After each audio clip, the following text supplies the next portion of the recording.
Você que tem insônia, você não consegue descansar direito, faz uso do Zopidem, mas também está sentindo alguns efeitos colaterais que você não sabia, fica comigo para você entender um pouco mais desse medicamento.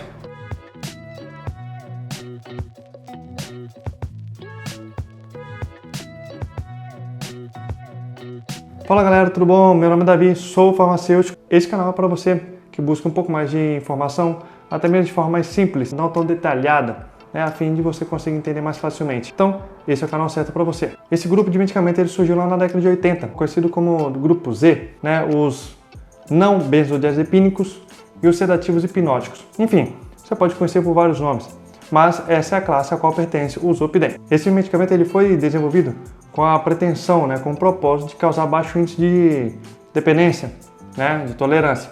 Mas será que foi isso que ocorreu? Vamos ver um pouco mais sobre isso à frente. Então segure aí que você vai se surpreender. Esse medicamento ele foi o primeiro agonista seletivo do GABA-A, subunidade alfa-1. Enfim, isso aí você vai ter um pouco de dificuldade, mas eu vou tentar resumir. Esse medicamento ele é amplamente prescrito como hipnótico sedativo, para quadros de insônia. E claro, aí nós podemos também colocar as formas que ele tem no mercado. Você vai encontrar ele em comprimido, até mesmo em forma sublingual, de 5 mg, de 10 mg, de 6,25, e 12 mg aí que é com a tarja amarela, a tarja preta na caixinha. Todos esses medicamentos em relação, eles precisam de receituário de controle especial.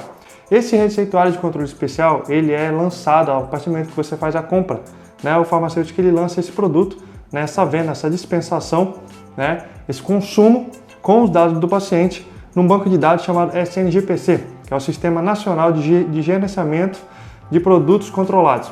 E é nele que nós vamos falar agora. Para você ter uma ideia, a base usada, que é o SNGPC, ele avalia de 2016 a 2019 um número crescente, subiu, disparou o consumo desses comprimidos. E eu vou trazer números para você. Saiu de 6,8 milhões para 9,3 milhões de comprimidos vendidos do ano de 2016 a 2019. Exatamente, um saldo de 37%.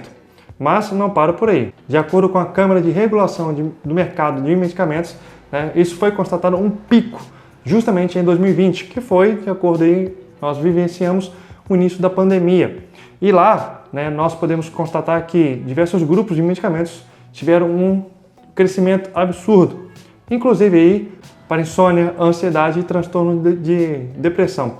Dentre os medicamentos mais utilizados, nós podemos encontrar o número 1 deles, disparado, Zopidem, para tratamento de insônia.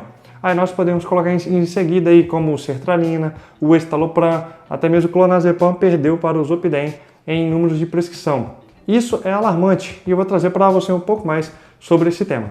Mas vale destacar também que esse medicamento ele tem uma ação rápida, porém de um tempo de ação de duração curta. Isso aí você vai entender um pouco mais sobre o efeito. Só no início da pandemia, como eu falei em relação aos medicamentos que mais foram prescritos, mais vendidos, 23 milhões de caixas de Zopidem foram vendidas, foram comercializadas. Para você ter uma ideia, nós falamos de em 3 anos 9,3 milhões de comprimidos. Só no ano de 2020, em relação no início da pandemia, houve 20 milhões de caixas vendidas. Claro, essas caixas nós podemos colocar aí 30 comprimidos. Esse medicamento ele envolve diretamente a ação no GABA, ou seja, ele tem uma ação de reduzir a atividade cerebral e, por consequência, aí, a indução ao sono. Esse é bem resumido mesmo, bem simples, para você conseguir entender. A via de metabolização desse medicamento. Ele age em várias CYP. Exemplo, a CYP3A4, CYP1A2, CYP2D6, CYP2C19. Então esses mecanismos em relação é onde esse medicamento age. E por isso é importante sabermos sobre elas, porque logo à frente nós vamos falar sobre interações medicamentosas. Sim, eu trouxe algumas para você entender um pouco mais, mas não podemos deixar de falar do Zopidem sem, claro, citar os seus efeitos colaterais, causas de dependência. Vamos lá que você vai entender um pouco mais. Claro que todo medicamento ele passa por diversos estudos, mas os estudos iniciais do Zopidem, ele mostrou que esse medicamento não trazia tanta dependência. Entretanto, o que se verificou na prática foi pouco diferente. Nós vimos em relação a você, com certeza, já deve ter visto nas redes sociais, pessoas que fazem uso do Zopidem relatando alguns efeitos, algumas histórias, algumas condições. Então, essas condições elas são levadas sim devido ao uso do medicamento, mas quer saber quais são elas e como isso ocorre? vamos lá um pouco mais à frente. Mas antes quero te mostrar aqui, com base em um estudo, né, em relação da literatura, dos livros, enfim, dos artigos que se tem, mas vale ressaltar aqui que em torno de 50% dos casos que ocorrem com a dependência do Zolpidem está relacionado com pacientes que já tiveram algum tipo de dependência química. Ou seja, pessoas que já tiveram histórico de dependência química com alguma substância têm uma predisposição aí em ter uma dependência também com o Zolpidem. Então fique atento, você que tem um histórico ou conhece alguém, então manda esse vídeo para ele, já compartilha. E falar nisso, se você está gostando do conteúdo, e claro, eu sei que às vezes é cansativo ouvir, mas fica atento aí porque todo conhecimento é bem-vindo. E claro, com certeza você conhece alguém que já ouviu falar pelo menos desse medicamento, então compartilha. A ideia é sempre levar mais informação às pessoas. E por falar em abstinência, nós não podemos deixar de falar sobre sintomas. E o pior é que, em vários casos, né, diversas, centenas de pessoas, milhares de pessoas, já demonstraram aí em relação aos sinais de abstinência logo no primeiro mês de tratamento. Exatamente. Quer saber quais são para você ficar de alerta? Você mesmo ou algum conhecido, algum amigo, parente? Vamos lá. Os principais sintomas são convulsão, insônia, irritabilidade, tá bom? Ansiedade, depressão e também casos como crises epiléticas. São esses fatores que você deve ficar atento, que esse são um dos pontos aí ao qual esse medicamento pode causar. O Zolpidem, né, ele é amplamente prescrito não só para quadros de insônia, tá? Mas também por diversas outras funções, por diversas outras patologias. Ou seja, ele está sendo usado indevidamente em outros tipos de casos, ao qual não seria necessário. Você vê mais um dado que eu vou trazer para vocês. Em uma breve análise, né, que foi feita aqui no Brasil, né, eles constataram que houve um aumento houve um aumento de 113% da demanda por esse medicamento para o tratamento de ansiedade, depressão e insônia. Isso comparando apenas de agosto de 2020 a fevereiro de 2021. E você quer número? Então vamos mais um número. Em um estudo feito em 2022 com 42 mil pacientes, aproximadamente, verificou-se que houve um número elevado, né, associado à elevação de casos de suicídio e de tentativas de suicídio. Isso demonstra também que esse medicamento interfere tanto, né, em outros sintomas no corpo, quanto também a pensamentos suicidas. Por isso nós devemos ficar alerta aí, gente. Não tome esse medicamento sem prescrição médica, sem o cuidado, sem o acompanhamento. Importantíssimo! Esse número ele demonstra, em relação ao que nós falamos dos pensamentos suicidas, isso demonstra a importância pela qual esse medicamento ele deve ser prescrito de forma correta, né, de forma a ser avaliado o quadro primeiro, tá, a situação a qual é realmente necessária. Se não houve, né, ou se não houver outra possibilidade, aí sim utilizar esse medicamento. Mas nós sabemos também que as pessoas têm acesso a esse produto nem sempre com prescrição.